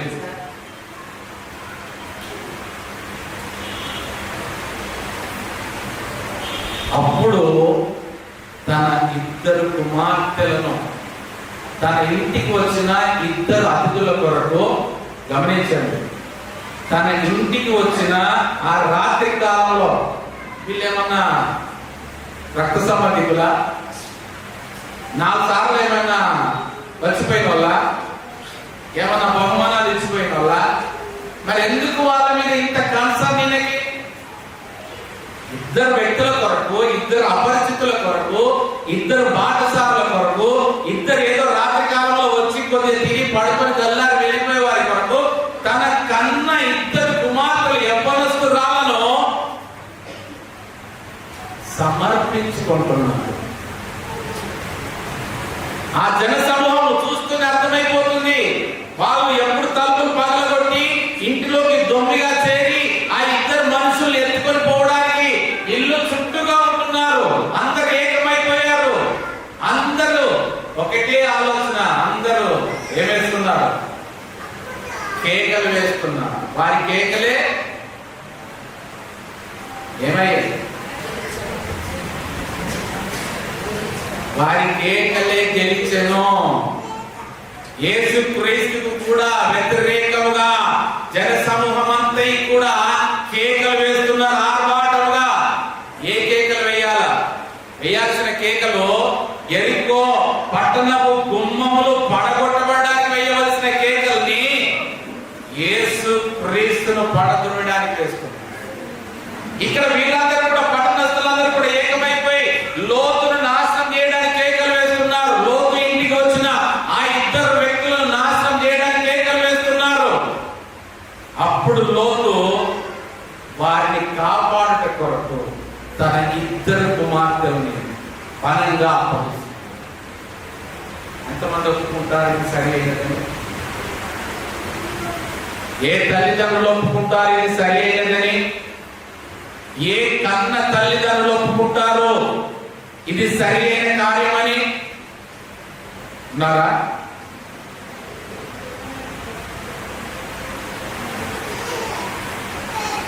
యాభై 60 సంవత్సరాల విశ్వాసులుగా ఉన్న తల్లిదండ్రులు కూడా తమ యవ్వనస్తురాలైన ఇద్దరు బిడ్డల్ని ఆదివారం గుడికి పోయినా పర్వాలేదంటారు. ఎందుకో? ఎగ్జామ్స్ ఉన్నాయి, చదువుకో. పరీక్షలు ఉన్నాయి, సిద్ధపడు. గుడికి రాకపోయినా ఏం కాదు, మేము వెళ్తున్నాం కదా. నువ్వు రావడం అవసరమా? నువ్వు రాకపోతే అక్కడ గుడి ఏమి ఆగదులే, నువ్వు రాకపోతే ఆరాధన ఏమి ఆగదులే, నువ్వు రాకపోతే నీకు బదులుగా ఇంకో ఇద్దరు సింగర్స్ రెడీగా ఉంటారు, వాళ్ళు పాటలు పాడతారులే. నువ్వు మాత్రం దేని మీద శ్రద్ధ పెట్టు? నీ కెరీర్ మీద శ్రద్ధ పెట్టు, నీ భవిష్యత్తు మీద శ్రద్ధ పెట్టు. ఇది నేటి కాలంలో తల్లిదండ్రులు యవ్వనస్తులైన బిడ్డలకు నేర్పించి. లోతుకి ఎందుకు జ్ఞానం లేదు? లోతుకి ఎందుకు మతి చెల్లించింది? తన ఇంటికి వచ్చిన అతిథుల కొరకు ఇద్దరు బిడ్డల బంగారు భవిష్యత్తుని పరంగా పెట్టడానికి ఎందుకు సిద్ధపడ్డాడు? ఇవాళ రేపు అయితే అల్లులతో వివాహం జరిగించి అత్తగారింటికి పంపించాల్సిన ఇద్దరు యవ్వన కుమార్తెలను పంపించట్లేదా? దేవుని మార్గం విడిచిపెట్టి మంచి సంబంధం దొరికింది, మంచి ఉద్యోగం దొరికిందని అన్నిలో కూడా ఇచ్చి కట్టబెట్టి పంపించిన తల్లిదండ్రులు లేరా? మరి లోతుకి ఎందుకు రాలేదు ఆలోచన? ఏం నేర్చుకుంటున్నాం? ప్రభు ముందుగానే పేతురు ద్వారా చెప్పించాడు. ఇవన్నీ కూడా దృష్టాంతములుగా వ్రాయబడ్డాయి. వీటి ప్రకారముగా జ్ఞానం తెచ్చుకోండి, వీటి ప్రకారముగా జ్ఞానం కలిగి నడుచుకోండి. ఏ యవ్వనస్తురాల గురించి ఏ తల్లిదండ్రులు లోతు చేసిన కార్యం అప్పటి మొదలుకొని ఇప్పటి వరకు చేసిన వాళ్ళు ఎవరున్నారు? లోతు కలిగిన సమర్పణ, దేవుని కొరకు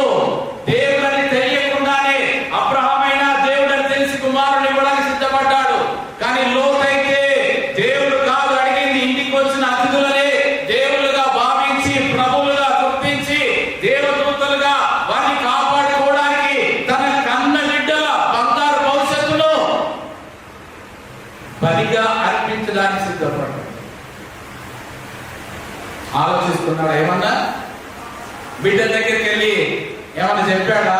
వారిని అడుగుతున్నాడా, అమ్మా నేను మన ఇంటికి వచ్చిన అతిథుల కొరకు నేను మిమ్మల్ని వారికి అప్పగించాలనుకుంటున్నా, మీరు ఏమంటారు అని అడుగుతున్నాడా? ఎక్కడికి సమర్పణ హృదయమో లోతుకి? ఎక్కడి నుండి వచ్చింది ఇంత సమర్పణ? తన ఇంటికి వచ్చిన అతిథులను కాపాడుకోవడానికి, వారి మానవు కాపాడడానికి ప్రాణం కాదు, వారి ఇంటికి వచ్చిన అతిథుల పురుషుల మానవును కాపాడడానికి తన ఇద్దరు కుమార్తెల మానవును బలిగా అప్పగించడానికి సిద్ధపడ్డాడు. నీ యవ్వన కుమార్తె ఆదివారం నాడు 2 గంటలు మందిరానికి వస్తే తన భవిష్యత్తు పాడైపోతుందా? నీ యవ్వన బిడ్డలు యవ్వన మీటింగ్లు, యూత్ మీటింగ్లకి, యూత్ కాన్ఫరెన్స్ లకు వెళ్ళినంత మాత్రాన వారి చదువు అర్థమైపోతుందా? ఏం నేర్పిస్తున్నారు మీ యవ్వన బిడ్డలకి? లోతు గురించి పనిలేక రాయబడిందా? లోతు తన బిడ్డల జీవితాలు ఏమైపోయినా పర్వాలేదు అనుకున్నాడు. మరి మనం ఎందుకు మన బిడ్డల జీవితాల కొరకు అతిగా ఆలోచిస్తున్నాం? అతిగానే అది, కొద్దిగా కాదు, అతిగా. ఎందుకు? దేవుని దగ్గర సమర్పించాల్సిన రీతిగా సమర్పించలేకపోతున్నాం.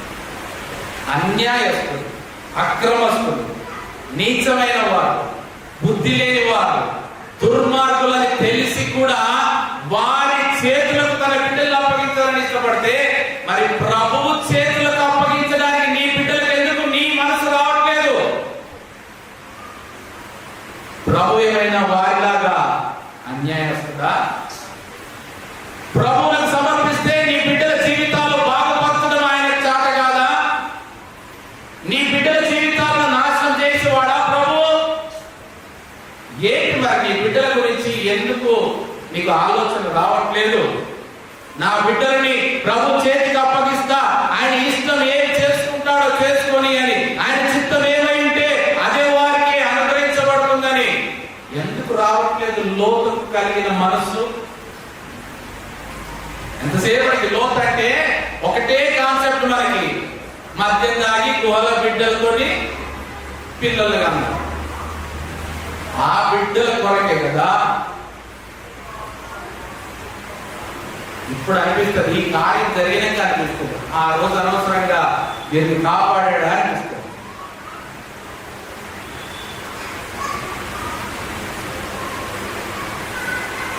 ప్రభువుకు అప్పగించిన ఏ బిడ్డ కూడా విడిచిపెట్టబడదు. మనము ఎంతో గొప్పగా మిషనరీల జీవిత చరిత్రలు చదువుతాం. జాన్ వెస్లీ గారి గురించి, చాలా మంది మిషనరీల గురించి చదువుతాం.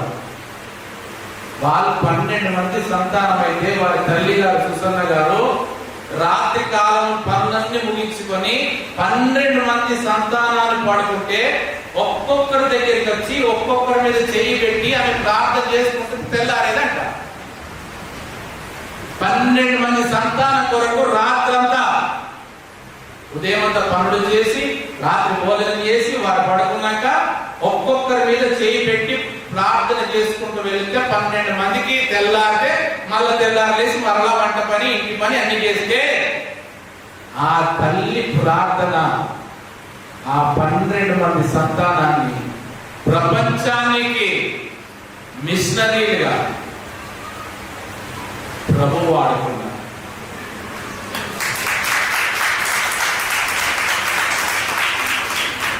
మనమేమో మన పిల్లల మీద చేతులు పెట్టడం కాదు, ఏం పెడుతున్నాం? లక్షలు కుమ్మరిస్తాం. వారి చదువు కొరకు ఎల్కేజీ నుండి పీజీ వరకు లక్షలు కుమ్మరిస్తాను, కానీ వారి తల్ల మీద చేతులు పెట్టి ప్రార్థించట్లేదు. ఆ సుసన్న తల్లిగారు మనలాంటి తల్లిగారు కాదా? ఆమె కన్న కుమారులు మన వంటి వారు కాదా? ఎంతసేపటికి ఏలియా గురించి చదువుకుంటాం. ఏలియా మన వంటి స్వభావం కలిగిన మనుషుడే అని. కనిపించని ఏలియా గురించి ఎప్పుడో 100,000 సంవత్సరాల క్రితం. కానీ మన మధ్యలో, ఈ మధ్యలో పోయిన 100 సంవత్సరాల క్రితమే జరిగినటువంటి వారిని ఎందుకు గుర్తించట్లేదు? తల్లిదండ్రులుగా బిడ్డలను ప్రభువు సమర్పించండి.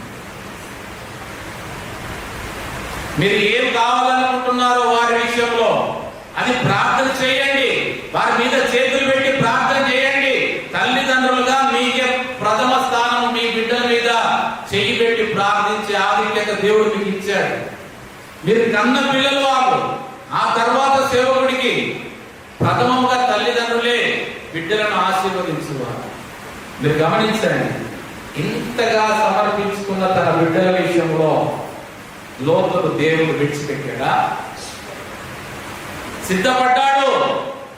అన్నలారా, మీరు ఒప్పుకుంటే, ఒక్క మాట మీరు ఒప్పుకుంటే ఆ 2 మనుషులు విడిచిపెట్టండి, వదిలిపెట్టండి. నా 2 కుమార్తెలు ఉన్నారు, వారిని తీసుకొచ్చి మీకు అప్పగిస్తాను. ఇంత జరుగుతుంటే లోపల ఏం చేస్తున్నారండి ఆ దేవదూతలు?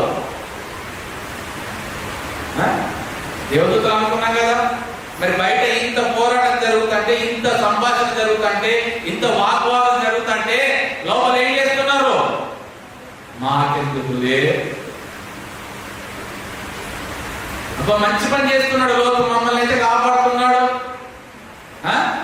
మమ్మల్ని అయితే అప్పగించట్లేదు, మమ్మల్ని అయితే కాపాడుతున్నాడు, మేమైతే సేఫ్. లోతు ఏమైతే లోతు బిడ్డలు, 2 బిడ్డలు ఏమైతేనేమి, వీళ్ళు ఏమైతేనేమి, ఎందుకు నేను ముందే చెప్పలేదా? మా తప్పేమైనా ఉందా? మేము ఇంటికి రామని మేము చెప్పలేదా? ఇంటికి రావద్దంటే బతిలాడి ఇంటికి పిలిపించుకున్నారు కదా, అనుభవించు.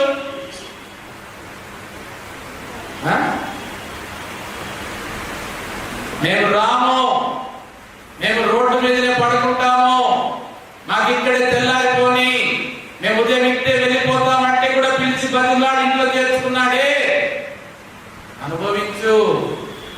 విడిచిపెట్టారా?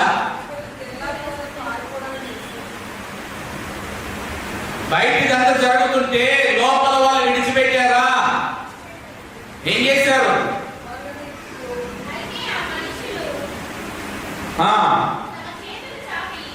9వ వచనం,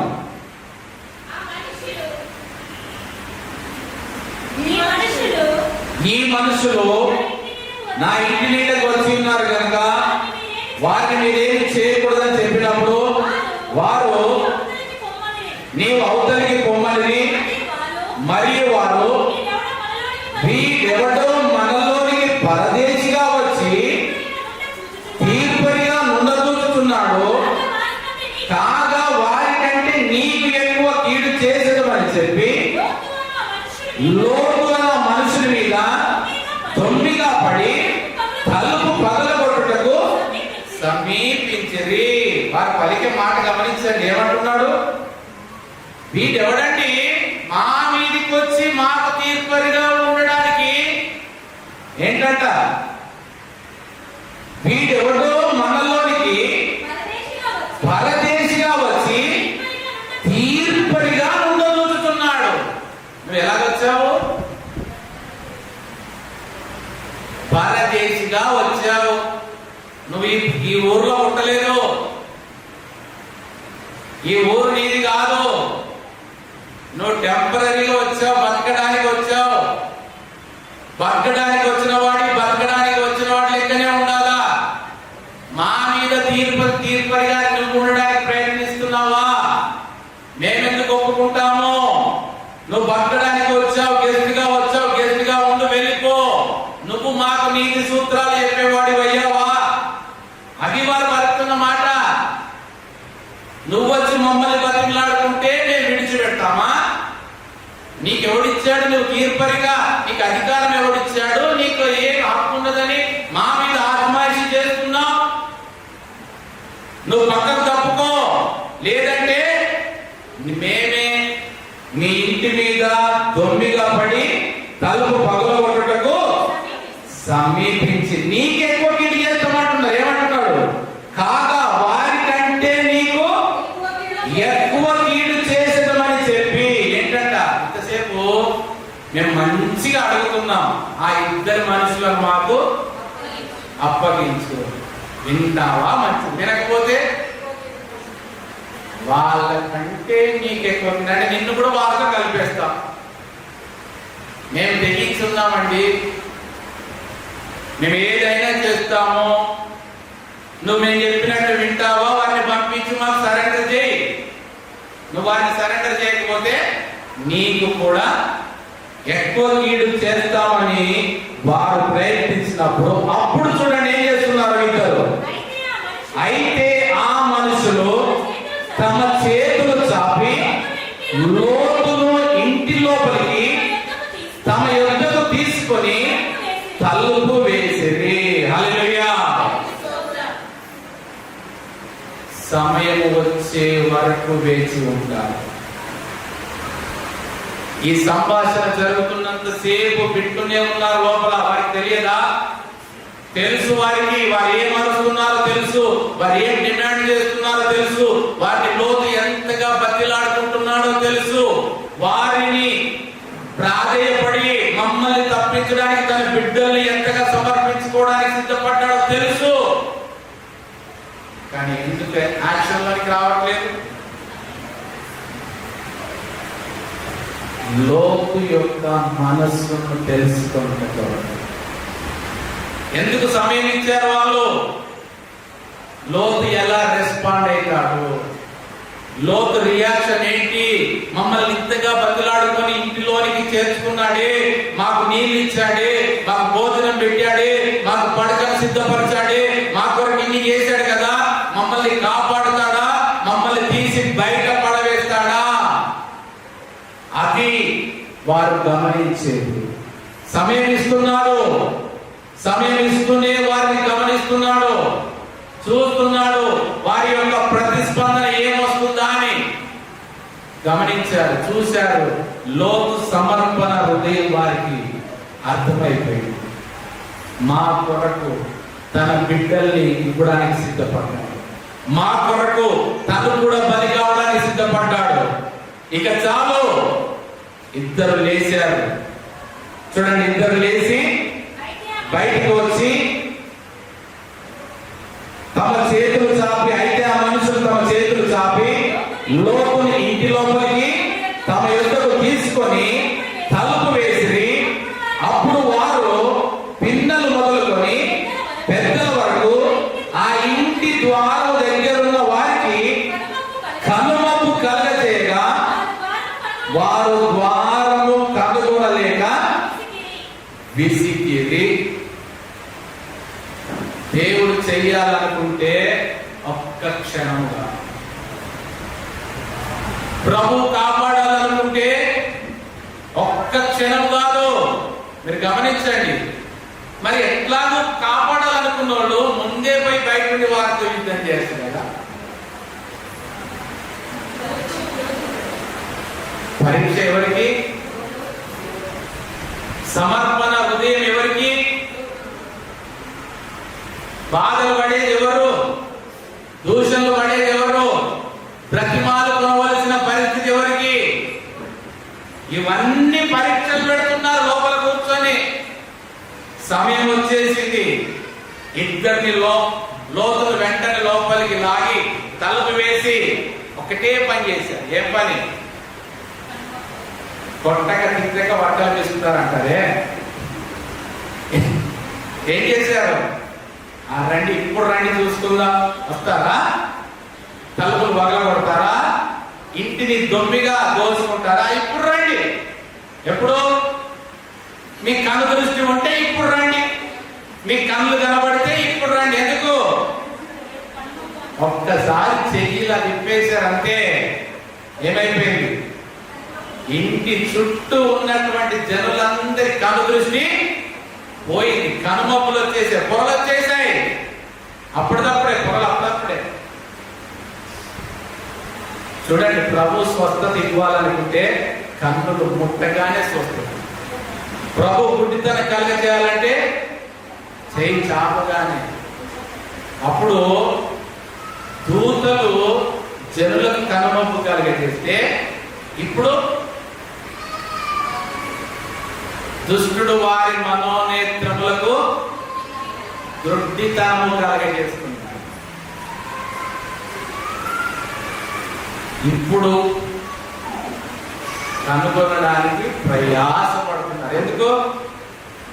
అరే బాబాయ్, ఇప్పుడే కదా మనం ఇక్కడ ఉన్నది, ఏది తలుపేది అన్నా? మనం తలుపు దగ్గరనే ఉన్నామన్నా, మరి ఏది తలుపు ఏమైంది? కనబడతలేదు. ద్వారం ఏమైంది? కనబడతలేదు. నువ్వు ఎక్కడున్నావు? పక్కనే ఉన్నా. తడుములాడుకుంటున్నారు, ఒకరికొకరు తడుములాడుకుంటున్నారు. కళ్ళు పోయాయి, చూపు పోయింది, ఇల్లు కనబడతలేడు, లోతు కనబడతలేడు, పక్కన ఉన్నవాడు ఎవడో తెలియట్లేదు. దేవుడు కలుగజేసుకుంటే ఒక్క క్షణం రాదు. లోతు తన ఇద్దరి బిడ్డలను సమర్పించుకుంటే విడిచిపెట్టాడా? వారి జీవితాలు నాశనం కావడానికి ఒప్పుకున్నాడా? వారి మానం చెరిగిపోవడానికి ఒప్పుకున్నాడా?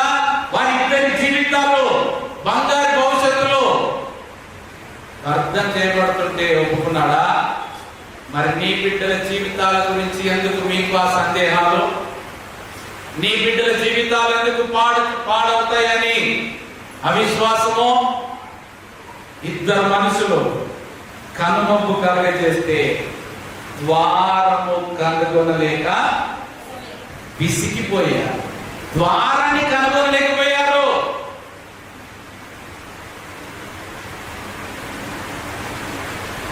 ఆ రాత్రి ఏం జరిగింది? జనులను విడిచిపెట్టారు. జనులు వారి మానాన వారు తిరుగుతున్నారు, అంధకారంలో తిరుగుతున్నారు. వారి ఇంటికి వెళ్ళడానికి దారి లేదు, వచ్చిన పని చేద్దామన్న దారి లేదు. గుడ్డితనంతో వచ్చినప్పుడు బాగానే వచ్చారు, మంచి దృష్టితో వచ్చారు. వెళ్ళినప్పుడు ఎలా వెళ్తున్నారు? కనుమబ్బుతో వెళ్తున్నారు, గుడ్డి వారికి వెళ్తున్నారు. ఇప్పుడు ఎక్కడ దొరకాలి డాక్టర్? ఇప్పుడు ఎక్కడ దొరకాలి ఆపరేషన్? ఇప్పుడు ఎప్పుడు పోవాలి పొరలు? ఇప్పుడు ఎప్పుడు కావాలి కళ్ళద్దాలు? ఎందుకు? మళ్ళా లోతు మీద దాడి చేయడానికి. కనుదృష్టి ఎందుకు కావాలా? లోతు ఇంటిని నాశనం చేయడానికి. కొందరిని ఎందుకు దేవుడు విడిచిపెడతాడంటే వీళ్ళ బుద్ధి మరలా మొదటికి తిరిగి వస్తుంది. వారికి కనుదృష్టి ఇచ్చినా కూడా మీరు గమనించండి, అసలు కనుదృష్టి ఇవ్వాల్సిన అవసరం ఏంటి? వాళ్ళకి ఆల్రెడీ చివరి గడిలో ఉన్నారు. వాళ్ళు వచ్చిందే నాశనం చేయడానికి. ఇంకా వారికి కనుదృష్టి ఎందుకు అవసరమా? ఆ రాత్రి జరిగిన కార్యం గమనించండి. ఆ ఇద్దరు మనుషులు లోతుతో చెప్తున్నారు, మీరు ఎవరెవరు ఉన్నారో ఈ రాత్రి మీరు బయటికి రండి. ఏమంటున్నాడు చూడండి 12వ వచనంలో. అప్పుడు ఆ మనుషులతో, ఇక్కడ నీకు మరి ఎవరున్నారు? నీ అల్లుని, నీ కుమారులను, నీ కుమార్తెలను, ఈ ఊరిలో నీ కలిగిన వారందరినీ వెలుపలికి తీసుకొని రమ్ము. మేము ఈ చోటు నాశనం చేయవచ్చితిమి. వారిని కూర్చున్న మరో యెహోవా సన్నిధిలో గొప్పదైన కనుక దాన్ని నాశనం చేయుటకు యెహోవా మమ్మను పంపెనని చెప్పగా, అప్పుడు చెప్పుకుంటున్నారు వారెవరో. గమనించండి, అప్పుడు దాకా లోతు కూడా తెలియదు. నీకు తెలవకుండానే దేవుడు ఎన్ని కార్యములు జరిగిస్తాడో సమయం వచ్చి తనకు తాను రివీల్ చేసుకునేంత వరకు కూడా అర్థం కాదు. మన కంటికి కనబడవు, మన చెవులకు వినబడవు, మన హృదయానికి అగోచరములు. ఎప్పుడు దేవుడు తన్ను తాను ప్రత్యక్షం చేసుకుంటేనే తప్ప. అప్పుడు చెప్తున్నారు, మేము ఎవరము, మేము ఎందుకు వచ్చాము, ఈ రాత్రి ఏం చేస్తామో. కానీ నీవు, నీ కుటుంబం మాత్రం కాపాడబడుతుంది. వాటిని బయటికి తీసుకొని రా. ఎవరెవరు ఉన్నారో, నీ కుమారులు ఎక్కడున్నారో, నీ అల్లులు ఎక్కడున్నారో, నీ ఇంటి వారు ఎక్కడున్నారు, ఈ ఊర్లో నీకేమేమి కలిగి ఉన్నాయో సమయాన్ని ఇస్తున్నాడు. ఆ రాత్రి కాల సమయంలో ఇస్తున్నారు ఇద్దరు దేవదూతలు. వెళ్ళు, సర్దుకో, పిలుచుకో, సమకూర్చుకో, మీకు కాపుదలుగా మేము ఉంటాము. పోయి బ్రతిమలాడుకుంటున్నాడు లోతు. అల్లులను బ్రతిమలాడుకుంటున్నాడు, అయ్యా రండి, నా బిడ్డలకు తోడుగా మీరు రండి, ఇక్కడ ఉంటే నాశనం అవుతారు, బయటికి రండి. నాశనానికి ముందు ఏం నడుస్తుందంట? గర్వానికి అన్ని కావాలా? వాళ్ళు అదే పని చేశారు. నాశనమా? పిచ్చివాడా నువ్వు మాకు చెప్పేది? బ్రతిమలాడుకున్న మిల్లే వచ్చేసారు లోతు. భార్య, 2 కుమార్తెలు మాత్రం మిగిలిపోయారు. వారు కూడా ఏం చేస్తున్నారు? బయటికి రావడానికి వెనక ముందు చేస్తుంటే ఆ దూతలు ఏం చేశారు? 16వ వచనంలో చూడండి. అతడు తడువు చేసెను, అప్పుడు అతని మీద యెహోవా కనికరపడుట వలన ఆ మనుషులు అతని చేతిని, అతని భార్య చేతిని, అతని 2 కుమార్తెల చేతులను పట్టుకొని వెలుపలికి తీసుకొని వచ్చి ఆ ఊరి బయట నుంచిరి. వాళ్ళు కూడా తడువు చేసుకున్నారు. కానీ 2 దేవదూతలు చూడండి, మీరు చెప్తే అర్థం కావట్లేదు. మీకు సమయం సమీపించింది, సమయం దగ్గరికి వచ్చింది, గడియ రాబోతుంది. తండ్రి పంపించిన ఆజ్ఞ ప్రకారంగా అగ్ని గంధకములు కురబోతున్నాయి. ఇక్కడ ఉంటే మీరు నాశనం అవుతారు, రండి బయటికి రండి అంటే వినట్లేదు. చివరికి వాళ్ళే బలవంతంగా వారి చేతులు పట్టుకొని, 2 మనుషులు ఎంత చేతులు పట్టుకున్నారు? 1 2 3 4 లెక్క పెట్టగా రాలేదు. ఒక్కడు 2 చేతులు పట్టుకున్నాడు. ఒకడేమో లోతును అతని భార్య, ఇంకొకడు 2 కుమార్తెలు చేతులు పట్టుకొని లాక్కెళ్తున్నాడు. రండి, టైం లేదు, సమయం లేదు, సమీపించింది, ఉగ్రత రాబోతుంది, అగ్ని గంధకములు కూరబోతున్నాయి, రండి. ఊరి బయట దాకా లాక్కొచ్చారు. ఊరి బయటకు వచ్చేదాకా వచ్చేటప్పుడు ఒక్క కండిషన్ మాత్రం పెట్టారు. ఏం కండిషన్? అంత కష్టమైన కండిషన్ పెడితే, అంత కష్టమైన కండిషన్ పెడితే ఏదో చిన్నగా పెట్టాలి. కానీ వెనకకు చూడొద్దంటే, ఇన్ని సంవత్సరాలు మేము కట్టుకున్న ఇల్లేం కావాలా? ఇన్ని సంవత్సరాలు మేము దాంట్లో నింపుకున్న మా మధురమైన జ్ఞాపకాలు ఏం కావాలా? ఇన్ని సంవత్సరాలు మా ఇంటిలో నింపుకున్న ధాన్య రాశులను ఏం కావాలా? ఇన్ని సంవత్సరాలు మేము సమకూర్చుకున్నవన్నీ ఏం కావాలా?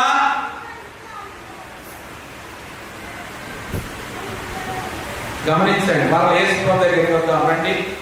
లూకా 17:29.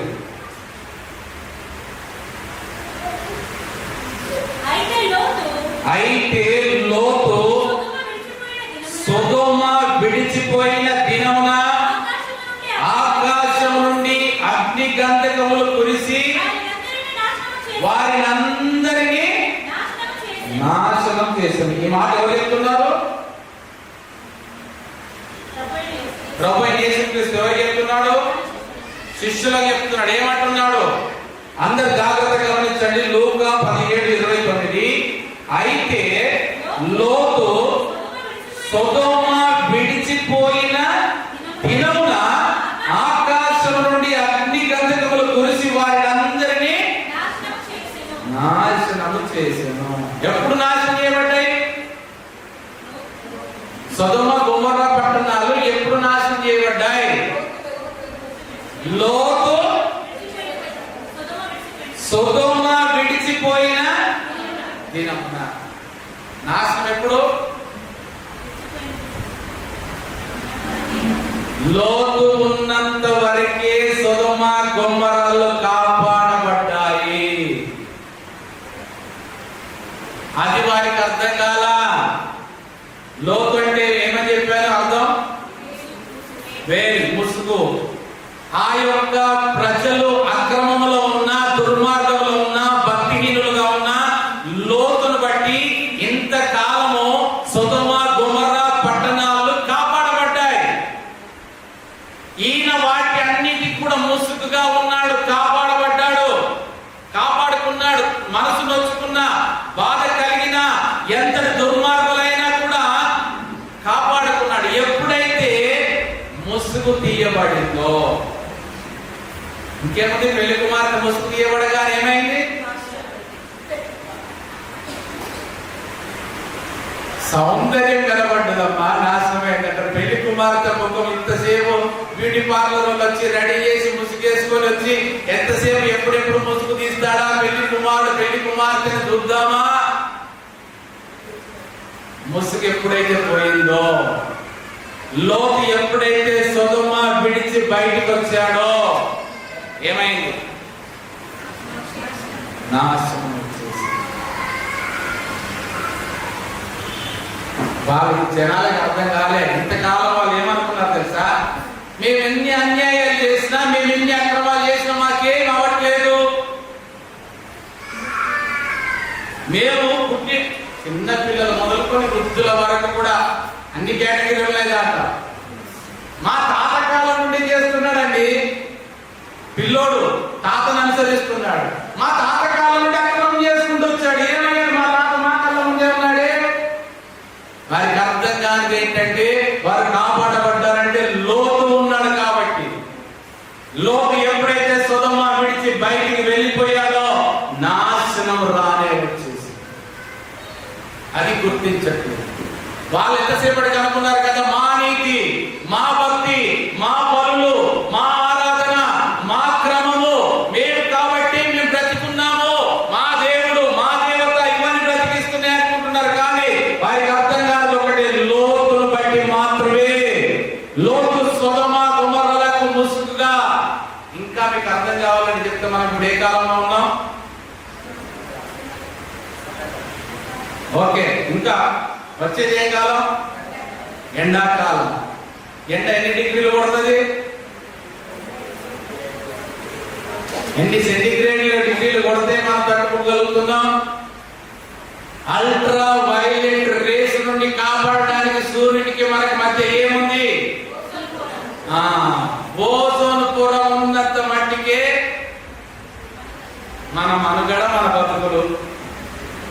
ఇప్పటికే ఓజోన్ పొరకు లేని కన్నం మనం పెడుతున్నాం. వాతావరణ కాలుష్యం ద్వారా ఆ ఓజోన్ పొరకు కొద్దిగా రంధ్రం అయితేనే, ఈ 48 డిగ్రీలు దాటితేనే భరించలేకపోతున్నాం. మరి ఇంకా అక్రమం పెరిగి ఓజోన్ పొర మొత్తం పోతే ఉంటావా? వారికి అగ్నిగంధకములు కురిశాయి, మనకి అగ్నిగంధకములు అవసరం లేదు. సూర్యుడు ఒక్కడు చాలు. ఈ సూర్యుడు ఆయన కిరణాలు చాలు, అల్ట్రా వైలెట్ రేస్ పడితే చాలు. ఏముందంటే మేము కవచం వేసుకుంటామండి. లోతు ఉన్నంత వరకే కాపాడబడతాం. లోతు ఉన్నంత వరకే ఆశీర్వాదం, లోతు ఉన్నంత వరకే క్షేమము, లోతు ఉన్నంత వరకే కాపుదల. లోతు ఎప్పుడైతే బయటికి వెళ్ళిపోయాడో జనులు దృష్టి కోల్పోయాడు. నాశనం వారి మీదకి వచ్చేసింది. అగ్ని గంధకములు వారి మీద కురిశాయి. సమూలంగా నాశనం చేయబడ్డది. భస్మం అయిపోయాడు.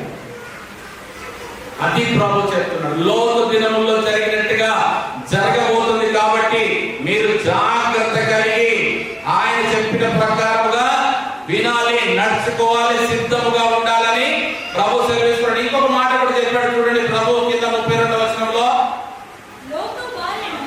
లోతు భార్యను జ్ఞాపకం చేసుకొని తన ప్రాణమును రక్షించుకున్న గోరువాడు దాన్ని పోగొట్టుకొను, దాన్ని పోగొట్టుకున్నవాడు దానిని సజీవముగా కాపాడుకొను. ప్రభు చూడండి, వారు తడవు చేసిన వారిని వెంట పెట్టి చెయ్యి పట్టుకొని లాక్కొని వచ్చి బయట పెట్టి కాపాడాలని చూస్తే వారు చెప్పిన చిన్న కండిషన్ కష్టమైపోయింది. ఏమండి? వెనకకు తిరిగి చూడద్దు. అమ్మగారు ఏం చేశారు? లోతు భార్య, మన లోతమ్మ గారు ఏం చేశారు? వెనకకు తిరిగి చూడగానే, ఇంత గ్రేట్ లోతుకున్నదా స్తంభం? ఆదాం మొదలుకొని లోతు భార్య వరకు ఎంతో మంది మహామహులు, ఎవరికైనా ఒక స్తంభం ఉన్నదా? అయినా గ్రేటే. లోతు భార్య కూడా ఆమె చిరస్థాయిగా నిలిచిపోయింది లోతు స్తంభంగా. మీరు గమనించండి, లోతు భార్య చెయ్యి ఎవరి దగ్గర ఉన్నది?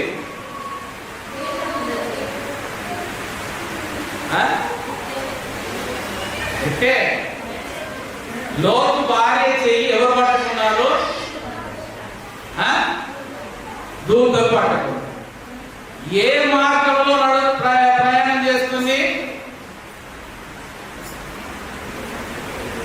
దూతల మార్గం అమ్మా. వాళ్ళు ప్రయాణం చేసే మార్గంలోనే కదా ఆమెను కూడా పట్టుకొని లాక్కెళ్తున్నారు. దూతలతో పాటుగా వారి వెంబడే, వారి వెంటనే, వారి చేతిలోనే. మనుషులు దూతలు పట్టుకోవాలా? గమనించండి, మనుషులు చేతులు దూతలు పట్టుకోవాలా? దూతలే మనుషుల చేతుల్లో పట్టుకొని వెళ్తున్నారు. మేము దేవుళ్ళలోనే ఉన్నామండి, మేము దేవుని మార్గంలోనే నడుస్తున్నామండి.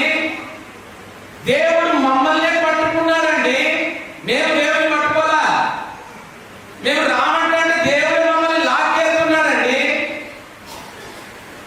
దేవుడు మమ్మల్ని నాశనం చేయడానికి లాక్కేస్తున్నాడా? నీ ఇంటిలో ఉంటే నీకు నాశనం అని, నీ ఉన్న స్థలం నీకు నాశనం అని, నీ ఉన్న పట్టణం నీకు నాశనం అని బయటికి లాక్కేస్తున్నప్పుడు ఏం చేయాలా? ఏం చేయాలా? వినాలా? వినకపోతే ఏమైంది? అదే మనం తెచ్చుకో. మేము దేవుడిలో ఉన్నాక మేము వెనుక చూస్తే మాకు ఎందుకు ఎక్కది? మమ్మల్ని దేవుడే నడిపించుటాక మేము వెనుక చూసినా మాకేం కాదు. ప్రభువే చెప్తున్నాడు, లోతు భార్యను జ్ఞాపకము చేసుకొనుడి. ఆ రోజు దొంగడినట్టుగా ప్రభువా నీ రాజ్యంలో నన్ను జ్ఞాపకం చేసుకోమన్నట్టుగా యేసు ప్రభు మనకు చెప్తున్నాడు. లోతు భార్యను జ్ఞాపకం చేసుకొనుడి. లోతు భార్య చెయ్యి ఎవరి దగ్గర ఉంది? లోతు భార్య నడిచిన మార్గం ఏ మార్గమో, లోతు భార్యను నడిపిస్తున్న వారు ఎవరు? ఇన్ని ఆధిక్యతలు ఉన్నా కూడా వెనకకు తిరిగి చూసి లోబడనందువలన, దూతలు చెప్పిన మాట ప్రకారం నడుచుకోనందువలన, దూతల మార్గంలో ఉన్నాం, దూతల చేతుల్లోనే ఉన్నాం, కానీ మనసు ఎక్కడుంది? వెనకాల. వెనుకున్నవి మర్చిపోయి ముందున్న వాటి కొరకు వేగిరపడమని పరిశుద్ధాత్ముడు చెప్తుంటే ఇదే మంచి కాలం.